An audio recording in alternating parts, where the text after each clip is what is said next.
کہ یا رسول اللہ میری ماں بہت نالائق ہے، میری ماں بہت بدمزاج ہے، میری ماں بہت نالائق عورت ہے۔ اللہ کے رسول نے کہا او جوان، جب تمہاری ماں نے تم کو 9 مہینے پیٹ میں رکھا اس وقت نالائق نہیں تھی؟ کہ یا رسول اللہ میں سچ کہتا ہوں بدمزاج ہے۔ اللہ کے رسول نے کہا کہ جب رات بھر جاگ کر کے تمہاری ماں نے تم کو دودھ پلایا اس وقت نالائق نہیں تھی۔ اس نے جوش میں آ کر کے کہا کہ میں اپنی ماں کو بدلہ دے چکا ہوں۔ اللہ کے رسول نے کہا کیا بدلہ دے چکے ہو ماں کی دودھ کا؟ ماں کے دودھ کا کیا بدلہ دے چکے ہو؟ کہ اپنی پیٹھ پر لے کر کے مکہ کا خانہ کعبہ کا طواف کرا چکا ہوں، حج کرا چکا ہوں، میں اپنی ماں کو بدلہ دے چکا۔ اللہ کے رسول نے کہا رے دودھ کا بدلہ دینے کی بات تو دور کی ہے، 9 مہینہ جب پورا ہوا تھا جس وقت تمہاری ماں کو پیٹ میں درد اکھڑا، اتنا بڑا درد تھا 9 مہینے کے پیدائش کے وقت میں، 90 تلوار اگر کسی کو پڑے وہ زندہ رہے، اس سے زیادہ تکلیف ماں کو ہوتی ہے جس وقت وہ اپنے بچے کو جنم دیتی ہے۔ ابھی تو اس درد کا حق ادا نہیں ہوا، تم دودھ کے حق ادا کرنے کی بات کرتے ہو۔ ہاتھ اٹھائیے، وعدہ کیجئے ماں باپ کو خوش رکھیں گے، ماں باپ سے جھگڑا ہوگا، ماں باپ سے جدا نہیں ہوں گے۔ ماں باپ ہم کو معاف کرتے تھے، ہم بھی اپنے ماں باپ کو معاف کر دیں گے۔ ہاتھ اٹھائیے انشاءاللہ۔ اللہ کے رسول راستے سے گزر رہے، پیچھے میں ایک نوجوان پتھر لے کر کے بیٹھا ہوا ہے۔ اللہ کے رسول راستے سے گزر رہے ہیں، وہ پتھر چلا رہا ہے، 10 بار پتھر مارے۔ اللہ کے رسول نے پلٹ کر کے دیکھا تو جوان ہے وہاں چھپا ہوا ہے، پتھر لے کر کے بیٹھا ہوا ہے، نبی پر پتھر چلا رہا ہے۔ قریب گئے، جوان سرگاڑ کر کے بیٹھ گیا، مارے شرم کے سرگاڑ کر کے بیٹھ گیا۔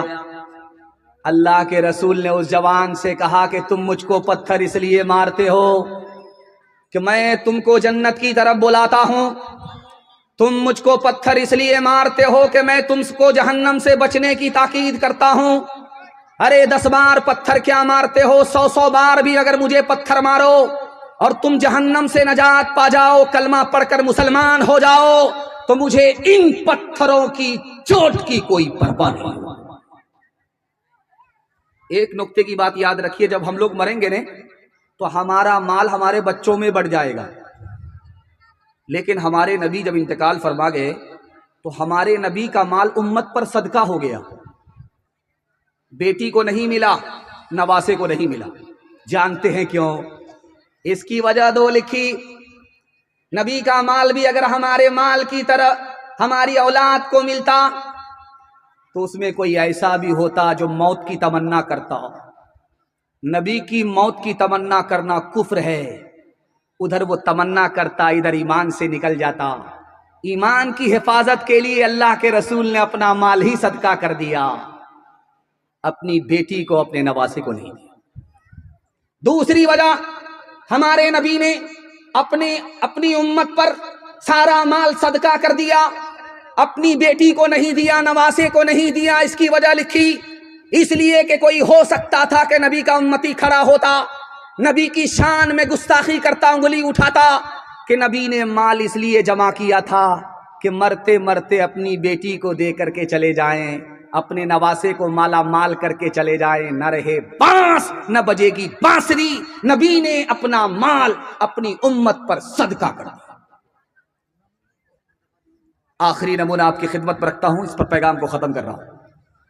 تکیا پر سر ہے، نیند نہیں آ رہی ہے، بیوی نے پوچھا کہ سر میں تکلیف ہے، مالش کر دوں؟ کہ سر میں تکلیف نہیں ہے، پیٹ میں درد ہے، نیند نہیں آ رہی ہے، کہ پیٹ میں بھی درد نہیں ہے، کہ یا رسول اللہ پھر آپ بے چین ہیں، کروٹ لیتے ہیں، سوتے کیوں نہیں ہیں؟ کہا عائشہ میرے تکیے کے نیچے غریب کا مال ہے، صدقے کا مال ہے۔ اب یاد آیا، غریبوں میں بانٹ نہیں سکا، محتاجوں کو دے نہیں سکا، صدقے کا مال، غریبوں کا مال تکیا کے نیچے رہ گیا۔ اب یاد آیا، اس کی وجہ سے نیند نہیں آ رہی ہے۔ بیوی نے کہا یا رسول اللہ اس میں پریشانی کی کیا بات ہے، کل صبح کوئی نہ کوئی غریب سائل دروازے پر آئے گا، یہ مال تکیے کے نیچے سے نکال کر کے آپ اس کو دے دیجئے گا، رات سونے کے لیے ہے، آرام کرنے کے لیے ہے، آرام کر لیجئے۔ اس موقع سے اللہ کے رسول نے فرمایا اے عائشہ غریبوں کا مال میرے تکیے کے نیچے ہے، ہو سکتا ہے کہ اس رات میں میرا جنازہ اٹھ جائے، میں خدا کے پاس غریبوں کا مال لے کر کے جاؤں گا، خدا کو کیا منہ دکھاؤں گا۔ ہاتھ اٹھائیے، وعدہ کیجئے پہلے اپنا مکان بنائیں گے، بعد میں مدینہ دیکھنے کے لیے جائیں گے۔ ہاتھ اٹھائیے انشاءاللہ۔ سیدھا جیل میں جا کر کے داڑھی رکھیں گے، ہاتھ اٹھائیے انشاءاللہ۔ اور میں نے آپ کو دیکھ لیا ہے، ذرا جلسہ ختم ہونے دیجئے، اس کے بعد ملاقات کرتے ہیں۔ بات ہاتھ اٹھائیے انشاءاللہ۔ ہاں اٹھائیے۔ آپ کنیا کے بھی ماموں ہیں، دلہا کے بھی ماموں، آپ پنڈال میں کم ہیں، سسرال میں زیادہ ہے۔ اور اگر جلسہ ختم ہونے تک اگر آپ صحیح ہاتھ نہیں اٹھائے تو ہم قبرستان بھی پہنچا دیں گے۔ تیسرا پیغام آپ کی خدمت میں قرآن کے حوالے سے لے کر کے آ رہا ہوں، بڑی تیزی کے ساتھ آپ کا جلسہ نکل رہا ہے۔ یہ اتر پردیش میں ایک جگہ ہے، اس کا نام ہے لکھنؤ، اتر پردیش میں۔ یہاں ایک مولانا تھے، ان کا نام تھا مولانا نعیم احمد فرنگی محل۔ انگریز حکومت کرتا تھا، عالم دین ہے، لکھنؤ کے عالم ہیں۔ آئے انگریز کے پاس، ہاتھ جوڑ کر کے کہا سرکار ایک نوکری دے دو، عالم آدمی ہوں، قرآن حدیث کا علم ہے، ایک نوکری دے دو، روزگار دے دو۔ تو انگریز سر پکڑ کر کے بیٹھ گیا۔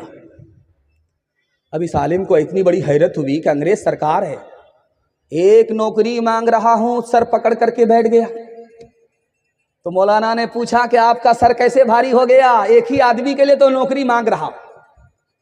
تو انگریز نے کہا کہ مولانا تم تو حافظ قرآن ہو، عالم دین ہو، اللہ کے گھر مسجد میں بیٹھ جاؤ، مسلمانوں کے بچے کو قرآن کی تعلیم دو، جو آسمان کی سرکار خدا تم کو دے گی وہ زمین کی سرکار انگریز تم کو نہیں دے سکتی۔ ہندوستان میں ایک جگہ ہے، اس کا نام ہے بھوپال۔ بھوپال میں مسلمان کا بچہ جب مکتب میں پڑھنے کے لیے آتا تھا، ایک پارہ قرآن پڑھتا تھا تو ماں باپ کو وظیفہ 1 روپیہ ملتا، جب 2 پارے شروع کرتا تو 2 روپے وظیفہ ملتا، جب 30 پارے ہوتے تو 30 روپے ماں باپ کو ملتے۔ اب غور کیجئے، 1 روپے میں 1 بیگھہ زمین خریدی جاتی ہے۔ بچہ ہمارا مکتب میں آیا، 1 پارہ پڑھا، 30 پارے مکمل کیے، ماں باپ کو 30 روپے مل گئے۔ ادھر بچہ حافظ قرآن ہوتا تھا، ادھر غریب ماں باپ قرآن کی برکت سے امیر بن جایا کرتے تھے۔ ایک ملک ہے انگلینڈ میں، ایک ملک ہے یورپ میں، اس کا نام ہے انگلینڈ۔ وہاں جو پرائم منسٹر تھا اس کی سالی مسلمان ہوگی۔ آپ لوگ ہاتھ اٹھائیے، بہن سے زیادہ سالی پر مہربان ہوں گے انشاءاللہ۔ دیکھ رہا ہوں ہاتھ اٹھایا ہے، منہ چھپا لیا ہے۔ انگلینڈ میں جو وزیر اعظم تھا اس کی سالی مسلمان ہوگی۔ اب یہ پریس والے جتنے دیکھ رہے ہیں، چینل والے سارے کے سارے جمع ہو گئے، اس عورت کے سامنے مائک لے کر کے کھڑے ہو گئے، سوال کیا کہ تم نے اسلام کیسے قبول کیا؟ پرائم منسٹر کی سالی ہو، تمہارا جو بہنوئی ہے وہ عیسائی ہے، تم کیسے مسلمان ہو گئی؟ اس کا جواب سنیے، آپ کا دل خوش ہو جائے گا، پیر کے نیچے سے زمین نکل جائے گی۔ اس نے کہا کہ جب میں قرآن پڑھتی تھی تو مجھ کو سکون ملتا تھا، جب میں قرآن کا ترجمہ سنتی تھی، قرآن کو سمجھتی تھی، اور زیادہ سکون ملا، اور جب میں قرآن پر ایمان لے آئی تو اتنا سکون ملا، اتنا سکون ملا کہ شراب کے بغیر، گانے کے بغیر روز میٹھی نیند سوتی ہوں۔ قرآن کی برکت سے، قرآن پر ایمان لانے کے بعد ایسا سکون ملا کہ شراب کو کبھی ہاتھ نہیں لگایا، گانا بجانا کبھی نہیں۔ ہاتھ اٹھائیے، وعدہ کیجئے جہاں فری میں تعلیم ملے گی وہیں اپنے بچے کو پڑھائیں گے۔ ہاتھ اٹھا دیجئے انشاءاللہ۔ منگنی کے بیل کا آدمی دانت دیکھتا ہے، منگنی میں تعلیم نہیں ملتی۔ جہاں جتنا پیسہ لگے لگانا ہے، قرآن کی تعلیم جتنی اچھی جہاں ہوتی ہو وہاں اپنے بچے کو داخل کر کے قرآن سے پہلے اپنے بچے کو مسلمان بنانا ہے۔ ڈاکٹر بعد میں، انجینئر بعد میں، پہلے اپنے بچے کو مسلمان بنانا۔ ایک بار ہاتھ اٹھا دیجئے انشاءاللہ۔ میرے حصے کا جلسہ رہ گیا، آپ کی محبت کو سلام کرتا ہوں کہ لوگ چلے گئے تو میں تو اتنا گھبرا گیا تھا میں سمجھ گیا جلسہ نہیں ہوگا، میلاد ہو گیا ہوگا، لیکن میں نے سوچا کہ مجھے کیا فرق پڑتا ہے، میلاد اگر بنا تو اگربتی جلاؤں گا، موم بتی جلاؤں گا، اور سب کا زندہ کا فاتحہ کر کے میں یہاں سے چلا جاؤں گا۔ لیکن اللہ کا شکر ہے آپ بیدار ہیں اور جلسہ ایسا محسوس ہو رہا ہے کہ ابھی شروع ہوا ہے۔ اللہ آپ کے ضمیر کو زندہ فرمائے، آپ کی ہر مشکل کو آسان فرمائے۔ چوتھا پیغام دنیا اور آخرت کے حوالے سے یہاں سے لے کر کے وہاں تک سننے کے لیے تیار ہیں؟ جوش کے ساتھ ہاتھ اٹھائیے انشاءاللہ۔ جوانی میں سوئیں گے، بڑھاپے میں جاگیں گے، ہاتھ اٹھائیے انشاءاللہ۔ میں دیکھ رہا ہوں کہ یہ لوگ کہاں جا کر کے بیدار ہوں گے، لگتا ہے کہ دوسرا رمضان لانا پڑے گا۔ لقمان حکیم کا آپ نے نام سنا، ان کا بیٹا جب شادی میں جاتا تھا تو وہ منع کرتے تھے، بیٹا شادی میں مت جاؤ، بارات میں جا رہے ہو مت جاؤ، ولیمہ میں جا رہے ہو مت جاؤ، شادی میں جا رہے ہو، شادی کی دعوت میں جا رہے ہو مت جاؤ۔ اگر بیٹا بولے کہ ابا کہاں جانا ہے تو کہنا کہ جنازے میں جاؤ، چاہے مسلمان کا جنازہ ہو چاہے ہندو کا جنازہ ہو، جنازے میں جاؤ۔ بیٹے نے کہا ابا حضور شادی میں روکتے ہو، جنازے میں جانے کے لیے بولتے ہو، تو باپ نے کہا کہ بیٹا شادی میں جاؤ گے ایک نمبر کے دنیا دار بنو گے، جنازے میں جاؤ گے آخرت کی یاد تازہ ہوگی، ایک نمبر کے دیندار بن جاؤ گے۔ گلستہ میں شیخ سعدی رحمۃ اللہ علیہ نے لکھا کہ دو دوست تھے اور ایک بیمار پڑ گیا، مرنے لگا۔ جب اس کے دوست کو خبر ہوئی وہ آیا، دوڑا روتا ہوا آیا، سرہانے میں بیٹھ گیا، رونے لگا، فریاد کرنے لگا کہ میرا دوست مر رہا ہے، اب میرا کیا ہوگا؟ رات بھر روتا رہا، سرہانے میں بیٹھ کر کے آنسو بہاتا رہا۔ گلستہ میں لکھا کہ خدا کی قدرت دیکھیے، جب صبح ہوئی جو بیمار تھا وہ اچھا ہو گیا، جو رو رہا تھا اسی کا جنازہ اٹھ گیا۔